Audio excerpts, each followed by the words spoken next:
2025 সালে যারা voter ID কার্ডের জন্য হালনাগাদ করবেন তাদের কি কি কাগজপাতি লাগবে আজকের এই ভিডিওতে থাকছে।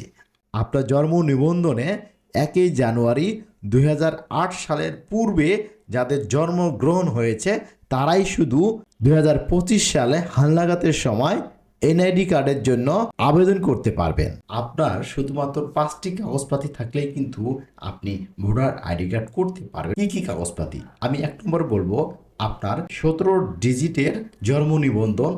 অবশ্যই জন্ম নিবন্ধনটি অনলাইন হতে হবে। 2 নম্বর অপশনটি হচ্ছে আপনার এলাকার চেয়ারম্যানের সার্টিফিকেট বা সনদপত্র লাগবে। 3 নম্বর যে অপশনটি হচ্ছে আপনার বাবা মার এনআইডি কার্ডের ফটোকপি লাগবে। 4 নম্বর যে অপশনটি আপনার শিক্ষাগত যোগ্যতা সনদপত্র লাগবে। শিক্ষাগত যোগ্যতার সার্টিফিকেটের কপি যাদের আছে তারা দিয়ে দিবেন, যে কোনো এসএসসি, এইচএসসি বা পিএসসি যে কোনো সার্টিফিকেট হলেই হবে।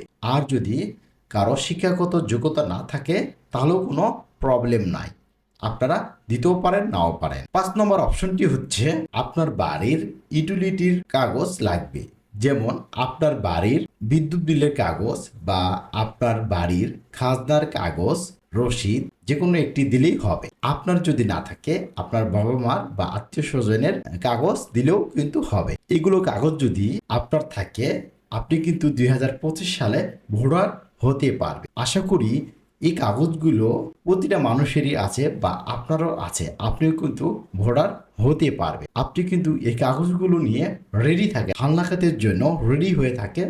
আগামী 20 জানুয়ারি 2025 থেকে শুরু হবে হালনাগাদ। অবশ্যই যারা এখনো ভোটার হতে পারেননি এই ভিডিও থেকে জানতে পারলেন আপনার কি কি কাগজপাতি হলেই কিন্তু আপনি 2025 সালে এই হালনাগাদের সময় একটি ভোটার হতে পারবেন বা ভোটার আইডি কার্ড করতে পারবেন। ভিডিওটি শেয়ার করে দিবেন যাতে সবাই জানতে পারে 2025 সালে কোন কোন কাগজ হলেই আপনি একটি ভোটার আইডি কার্ড করতে পারবেন। আবার নতুন কোনো ভিডিওতে দেখা হবে।